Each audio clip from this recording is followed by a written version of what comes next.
Hello everyone, and peace of Christ all of you. Please invite your friends. And today we are going to show you how Muslims, I feel sorry really for anyone who became a Muslim or he believe in Islam. And we prove it to you very easy. You see, when somebody come to us and he claimed that he have knowledge, the first question we need to ask, do he accept he himself what he just said? Hey Muslims, do you believe really in what you say? I don't speak Indonesian, and I don't speak Malaysian language, and this is supposedly a Chinese Malaysian person who supposedly he used to be Christian, as they said, and he became a Muslim. And why he became a Muslim? He made a comparative study. Okay, let us see what he said. Now, those who don't speak the language, we have a subtitle here in the video. You can read it. I will be sure it's shown for you on the screen. And we will play his audio and video. Simpulan yang saya dapat adalah bagi diri saya bukan cakap agama. So he made a study of a comparative study of religion for 2 and 3 years, but all what he will say to us is something you hear in 2 seconds from Ahmed Didat 20 years ago. Yet he claimed that he is the one who did the study. For all those points he just said, it is just the foolish Ahmed Didat saying them. Here you see the first lie when somebody lie. I mean, this is what, if somebody he did a study, he will not even say what you are saying. Because what you say is going to be embarrassment to Islam, not to Christianity. And people will see in 2 seconds. Nama lain saya hanya beritahu diri saya adalah, bagi saya Bible itu bukan kalam Allah, tetapi dia mengandungi sedikit kata-kata Allah. So he made a comparative study for 3 years or 2 or 3 years, and he come with the conclusion that the Bible have little bit of the word of God, little bit, but the Quran is the word of God for sure. Orang sini boleh faham tak? As a whole, the Bible is not the words of God bagi diri saya, but it do contains a little bit words of God. A little bit. Okay. You see, first, before we start, if you know this person, I invite him to a friendly conversation. I don't want to say a debate because you are no match to debate me in any way, in any mean. But I invite you to have a conversation with me, and I want to learn from your comparative study, because you sound like a genius. Everybody will be laughing at you in 2 seconds from now. I mean, this is very embarrassing. So, if you are a Muslim who know this person, please tell him, Christian Prince, he invite you, and I will speak to him in a very nice way, I promise you. I want to see how much he can handle what he is saying, not what I'm going to say. Okay, tell us why you discovered that the Bible have little bit of the word of God, and which God we are talking about. You just said Allah. Allah is not God. We will show you that very easy. Go ahead. Okay, saya bagi contoh. Mungkin orang tak berapa faham. Okay. Apa yang buat saya ni tak boleh terima? As an example of things he cannot accept, for example, in the book of Genesis, chapter 2, verse number 2 and 3. Tell us what the problem there. Contoh ya. Kalau saya baca, ada beberapa ayat dalam kitabnya tu, Genesis chapter number 2, verse number 2 and 3. Kitabnya. Dia sebut, and God created the heaven and the earth in 6 days, but on the 7 days God rested. Dia kata Tuhan menciptakan alam ini dalam 6 hari. Tapi pada hari yang ke-7, Tuhan beristirahat.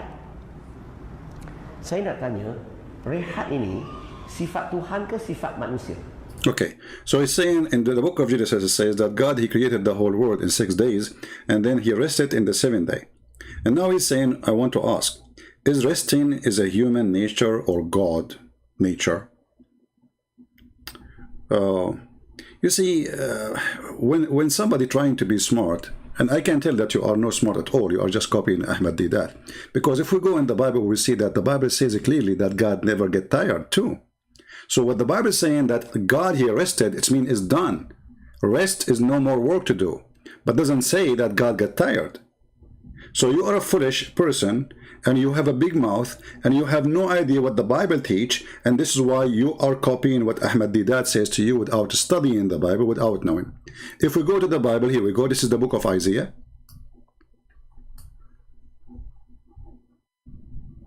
Chapter 40. We go down all the way to verse number 28 and 29. It says, he gave power to the faint. Okay, so he gave power to everybody. But do God get tired from his work? Read carefully. Has thou not known? Has thou not heard that the everlasting God, the Lord, the Creator of the end of the earth, faint not, neither weary? So you are the one who come with a stupid conclusion that the word rest mean he got tired, when the verse does not say that. And remember, we are talking about God the Father, not God the Son, who is coming as a man in the flesh of a man, which can be tired. So God the Father, nowhere it says that he got tired, it says he rested.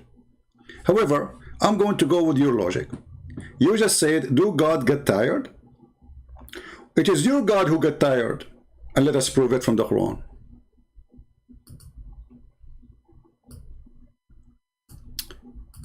If we go to the yellow pages of Muhammad, and we search for little verses in the Quran, and all of them, they are funny and stupid and dummy. Did your God Allah sit? If Allah is not tired, why he sat? Chapter 7, verse number 54, Allah he said, istawa al-arsh. Now the Muslim, they will say to you, istawa does not mean sit. We will see if this is true or not. Tons of verses in the Quran saying, Allah he said, Allah he said, Allah he said. Muslim, they will say, it says istawa, which means he leveled himself. Are you stupid or what? Did you even fix it? You make it even more worse. Because Allah, he leveled himself on the throne. He still is on the throne, and he is leveling himself on the throne, so he is sitting in the throne. So what Allah is doing in the top of the throne, he is doing boing, boing, boing, jumping, or he is sitting. If we go to explain the verses from your books, not from our books, we will find the word stawa exists in many places in the Quran. As an example, if you go to chapter Hud, verse number 44, it says, let us go there.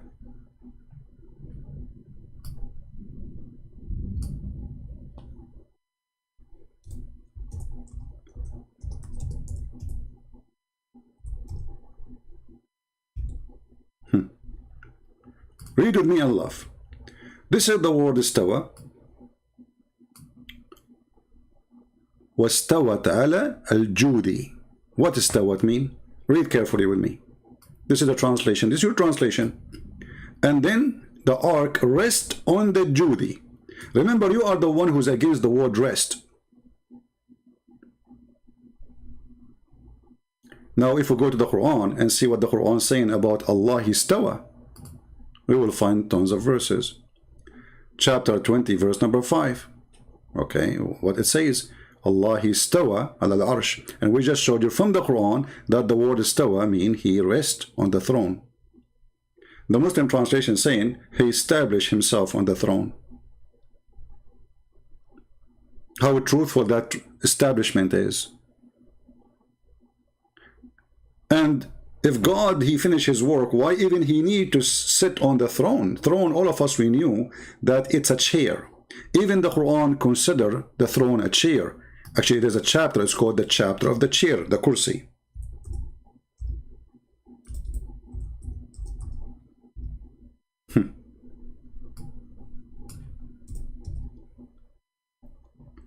Chapter 2, verse number 255, it says that the chair of Allah is very big. His seat, his what? His seat. So Allah don't get tired, but Allah, he have a seat and he sit on the seat.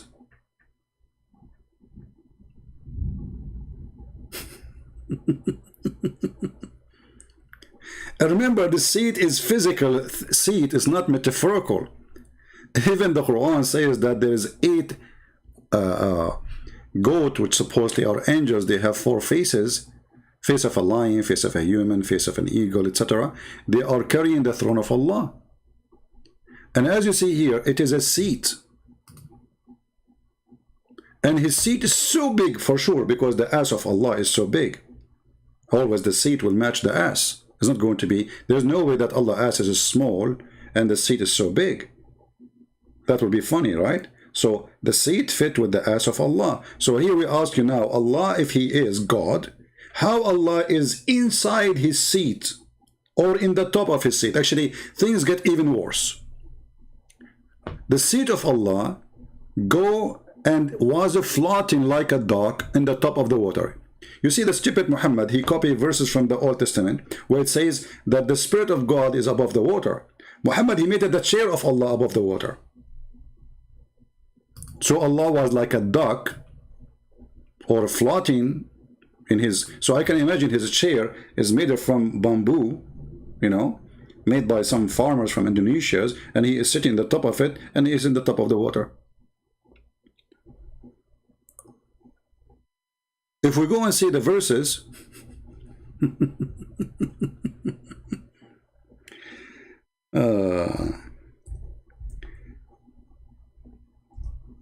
I mean, where those people are coming from?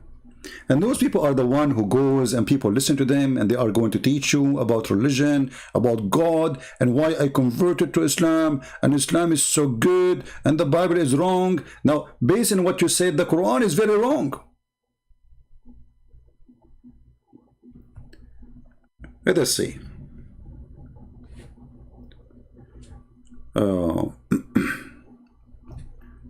Chapter 11, verse number 7. It is he who created the heaven. And here I need to ask you, Abdul, what kind of God he say it is he when he is the one is talking? Is your God Allah is mentally ill? If God is talking, he will say it is I, not it is he. For that would be stupid to say it is he when it is you. So it is he who created the heaven and earth in 6 days, not spans, as this fast translator is saying. Okay, and he have control over the water. What kind of a translation is wrong? He has control over the what? This person, he changed the Quran. In Arabic it says وَكَانَ عَرُشُهُ عَلَى الْمَاءِ, and his throne was above the water. Suddenly his throne above the water is his control over the water. Look at this. Change the translator. Who is this idiot? Ahmad Ali, no wonder his name is Ahmad. I never met one, he's smart. The only smart I met is the one whose name starts with Zakir. That is a genius. The rest is really not smart. Look at this. We changed the translator. Look, we have different Quran, new Quran. So Allah, he created the earth and the heaven in 6 days, and his throne was on the water. Question. So if God, he said, that will make him a human. We showed you that Allah, he said.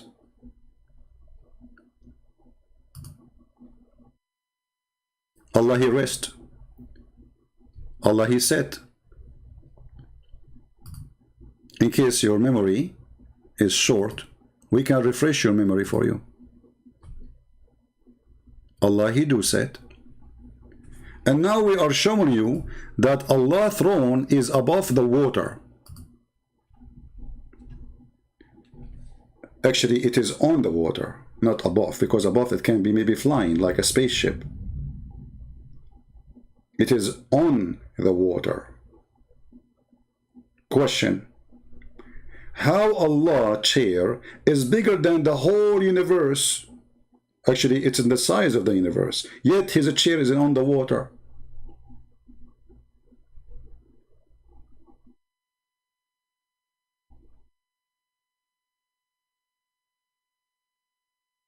Guys, are you listening? How in the world this can be? Because if he is on the water, that means he is smaller than the water. Same as the chair. You cannot be on the chair and you are bigger than the chair.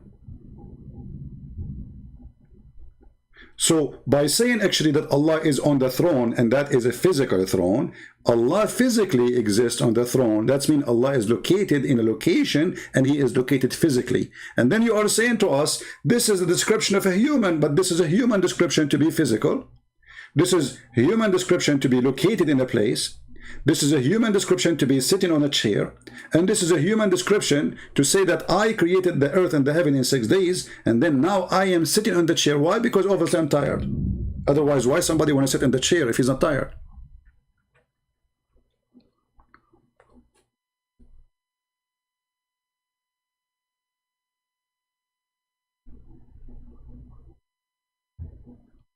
Now, if we go and see the Quran interpretation, because you know the Muslim, they might say to you, oh, you know what, this guy is giving you a false meaning.